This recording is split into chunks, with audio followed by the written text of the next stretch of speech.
தந்தி தொலைக்காட்சி நேயர்களுக்கு வணக்கம். நல்லதை சொல்வோம், நல்லதை செய்வோம், நல்லதே நடக்கும். இன்று 11/8/2024 ஞாயிற்றுக்கிழமை, சுவாதி நட்சத்திரம் நாள் முழுவதும் இருக்கிறது. இன்றைக்கு திரு ஆடி சுவாதி, ஒரு அற்புதமான நாள். அம்பிகை வழிபாடு இன்பம் வழங்கும். அது மட்டுமல்ல, லலிதாம்பிகையை நாம் இன்று வழிபட்டால் இல்லத்திலே பணப்புழக்கம் நன்றாக இருக்கும், செல்வச் செழிப்பு மேலோங்கும். இன்றைக்கு சுவாதி. சுவாதி என்பது உங்களுக்கெல்லாம் தெரியும், நரசிம்மருக்கு உகந்த நட்சத்திரம். நரசிம்மர் என்பவர் இன்ஸ்டன்ட் தெய்வம் என்று நான் அடிக்கடி சொல்லுவது வழக்கம்.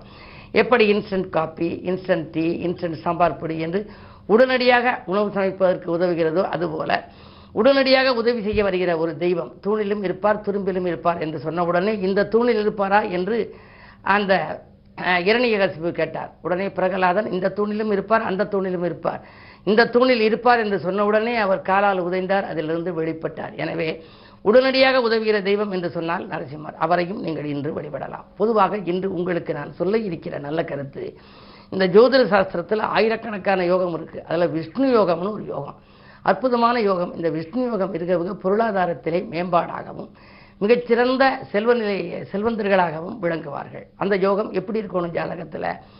உரை தரும் கருமநாதன் 9ஆம் அங்கிசம் ஏறி நிலைபெறும் தனத்தில் நிற்க நீடு பாக்கியனும் கூடில் மறைவிலா விஷ்ணு யோகம்னு ஜாதக சிந்தாமணி சொல்லுது. 10ஆம் இடத்திற்குடையவன் நவாம்சத்தில் 9ஆம் இடத்திலும், உரை தரும் கருமநாதன், கர்மஸ்தானம் 10ஆம் இடம், கருமநாதன் 9ஆம் அங்கிசம் ஏறில் 9ஆம் இடத்திலே நவாம்சத்திலே நிற்க, ராசியில் 2ஆம் இடத்திலும் இருக்க, அவனுடன் 9க்குடையவன் கூடியிருந்தால் விஷ்ணு யோகம் அப்படிங்கிறாங்க.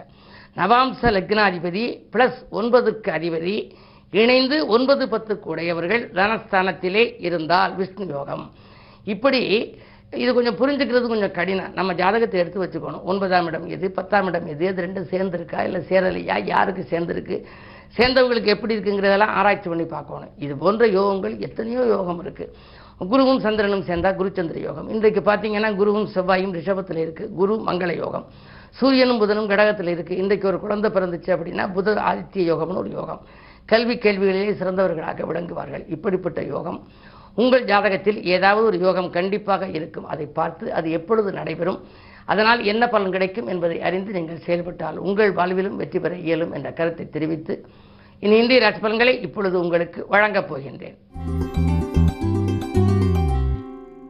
மேசராசி நேயர்களே, உங்களுக்கெல்லாம் இன்று ஒரு இனிய நாள். வெற்றி படிக்கட்டின் விளிம்பில் ஏறுகின்ற நாள். இன்று வீட்டு தேவைகள் படிப்படியாக பூர்த்தியாகும். கூட்டு முயற்சியிலிருந்து விலகி தனித்து இயங்க வேண்டும் என்று விரும்புவீர்கள். 2ஆம் இடத்திலே செவ்வாய். ராஜநாதன் 2இல் இருப்பதனாலே பொருளாதார பற்றாக்குறை அகலும். நேற்றைய பிரச்சனை இன்று நல்ல முடிவுக்கு வரலாம். அதிகாலையில் வரும் அலைபேசி வழி தகவல் மகிழ்ச்சிக்குரியதாக இருக்கும். ரிஷபராசி நேயர்களே, உங்களுக்கெல்லாம் பம்பரமாக சுழன்று பணிபுரிகின்ற நாள். இன்று பாராட்டு மழையில் நனையப் போகின்றீர்கள். பக்குவமாக பேசி காரியங்களை சாதித்துக் கொள்வீர்கள். தொழில்கள் சம்பந்தமாக ஏதேனும் புது முயற்சி எடுத்தால் அதில் வெற்றி கிடைக்கும். நண்பர்கள் உங்களை தேடி வந்து உதவிக்கரம் நீட்டுவதாக சொல்லுவார்கள். என்ன இருந்தாலும் இன்று ஞாயிற்றுக்கிழமை, அது மட்டுமல்ல ஆடி சுவாதி. எனவே அம்பிகை வழிபாடு இன்பம் வழங்கும்.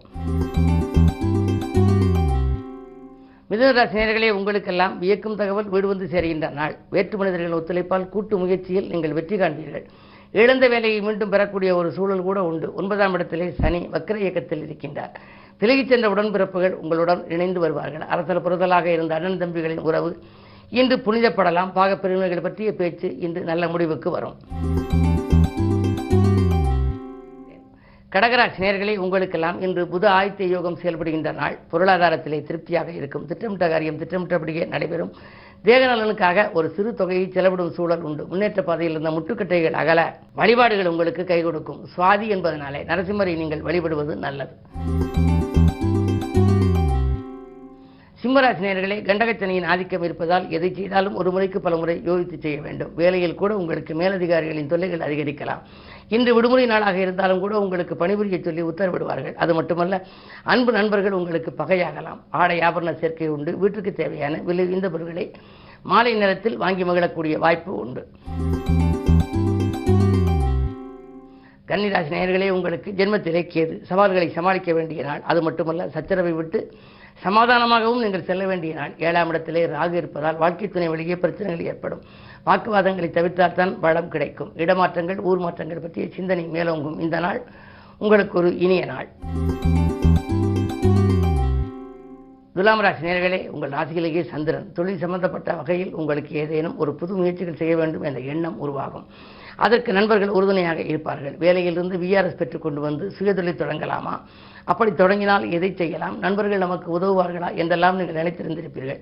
அந்த எண்ணங்களுக்கெல்லாம் வடிகாலாக இன்று ஒரு நல்ல பதில் கிடைக்கப் போகிறது. அஷ்டமத்தில் குரு இருப்பதனாலே புகழ்பெற்ற ஆலயங்களுக்கு சென்று வரும் வாய்ப்பும் உண்டு. தேகநலன் கருதி கொஞ்சம் ஓய்வெடுத்துக் கொள்வது நல்லது. விருச்சிக ராசி நேயர்களே, உங்களுக்கு தொழில் முன்னேற்றம் ஏற்படும் நாள். தொகை கேட்ட இடத்தில் கிடைக்கும். உத்தியோக மாற்றங்கள், ஊர் மாற்றங்கள் பற்றிய சிந்தனை உண்டு. அயல்நாட்டிலிருந்து வரும் அலைபேசி வழி தகவல் ஆதாயம் தருவதாக இருக்கலாம். உதிரி வருமானங்களும் உங்களுக்கு ஏற்படும். புதன் உங்கள் ராசிக்கு 11ஆம் இடத்திற்கு அதிபதி. இப்பொழுது சூரியனோடு இணைந்திருக்கின்றார். எனவே அரசு வழியில் உங்களுக்கு ஆதாயம் தரும் தகவல் ஒன்று கிடைக்கும். பொது வாழ்வில் இருப்பவர்களுக்கு புதிய பொறுப்புகள் வரக்கூடிய சூழல் உண்டு. தனுசு ராசி நேயர்களே, உங்களுக்கு அஷ்டமத்திலே சூரியனும் புதனும் இருக்கிறார்கள். புதன் இருப்பது நன்மைதான், ஆனால் சூரியன் இருக்கலாமா? 9க்கு அதிபதி இருப்பதால் தந்தை வழியில் சில விரோதங்கள் வரலாம். தந்தை வழியில் மட்டுமல்ல, பாகப்பிரிவினர்கள் இழுபறி நிலையில் இருக்கும். உடன்பிறப்புகள் உங்களை விட்டு விலக நேரிடும். கடல் சுமை கொஞ்சம் அதிகமாக இருக்கிறதே என்று கவலைப்படுவீர்கள். என்ன இருந்தாலும் இன்று நிதானமாக இருப்பதே நல்லது. நிதானமாக செயல்பட்டால் தான் நிம்மதி கிடைக்கும். மகர ராசி நேயர்களே, உங்களுக்கு குரு பார்க்கிறது. குரு பார்வை இருப்பதனாலே வளர்ச்சியில் ஏற்பட்ட தளர்ச்சி அகலும். வருங்காலத்தை பற்றிய கவலை உங்களுக்கு கொஞ்சம் மேலோங்கலாம். இதை செய்வோமா, அதை செய்வோமா, தொழில் செய்யலாமா, உத்தியோகத்திலேயே இருக்கலாமா என்றெல்லாம் பல வழியில் சிந்திப்பீர்கள். உங்கள் சிந்தனைகளுக்கு ஒரு நல்ல முடிவு கிடைக்கப் போகிறது. அனுபவம் மிக்கவர்களின் ஆலோசனைகளை இன்று நீங்கள் கேட்கப் போகின்றீர்கள். 2லே சனி. குடும்பத்தை பொறுத்தவரை ஒற்றுமை மேலோங்கும். விலகிச் சென்றவர்கள் விரும்பி வந்து இணைவார்கள். வீடு கட்ட வேண்டும் அல்லது கட்டிய வெட்டி பழுது பார்க்க வேண்டும் என்ற கனவு கூட இன்று நனவாகலாம். கும்பராசி நேயர்களே, ஜென்மச்சனியின் ஆதிக்கம் இருக்கிறது. உடன்பிறப்புகள் உதவிக்கரம் நீட்டுவார்கள். உள்ளத்தில் நினைத்ததை உடனடியாக நீங்கள் செய்து முடிப்பீர்கள். 2லே ராகு இருப்பதால் பொருளாதாரம் திருப்திகரமாக இருக்கிறது. கரைந்த சேமிப்புகளை ஈடுகட்ட புதிய வழி பிறக்கும். சமூகத்தில் உயர்ந்த மனிதர்களின் சந்திப்பால் நன்மை அடைவீர்கள். துணிவும் தன்னம்பிக்கையும் கூடும். இந்த நாள் நல்ல நாள். மீனராசி நேயர்களே, சந்திராஷ்டமம். எதை செய்தாலும் நீங்கள் சிந்தித்து செய்ய வேண்டும். சேமிப்பு கரையும். அருகில் இருப்பவர்களை அனுசரித்து வைத்துக் கொள்ள வேண்டும். ஆதாயம் தரும் தகவல் வரும் என்று எதிர்பார்த்த இடத்திலே உங்களுக்கு ஆதாயம் தரும் தகவல் கிடைக்காமல் போகலாம். அதே நேரத்தில் உத்தியோகத்தில் கூட மேலதிகாரிகளின் தொல்லைக்கு ஆளாக நேரிடும். இன்று விடுமுறை நாளாக இருந்தாலும் கூட அவர்கள் தொலைபேசி வாயிலாக உங்கள் மீது கொஞ்சம் வெறுப்பு காட்டலாம். நீங்கள் செய்த பணி திருப்தி இல்லை என்று சொல்லலாம். உங்கள் திறமைக்குரிய அங்கீகாரம் கிடைக்காத நாள் இந்த நாள். பொதுவாக இதுபோன்ற சந்திராஷ்டம தினங்களில் பொறுமையாக செயல்பட வேண்டும். நிதானமாக செயல்பட வேண்டும். மனதிலே துணிவும் தன்னம்பிக்கையும் கை கொள்ள வேண்டும். அது மட்டுமல்ல, தெய்வ வழிபாடும் உங்களுக்கு வேண்டும். இன்று ஆடிச்சுவாதி என்பதனாலே அருகில் இருக்கும் ஆலயம் சென்று தெற்கு நோக்கிய அம்பிகையை வழிபாடு செய்யுங்கள். வாழ்க்கை வளமாகும். மேலும் விவரங்கள் அறிய தினத்தந்தி படியுங்கள்.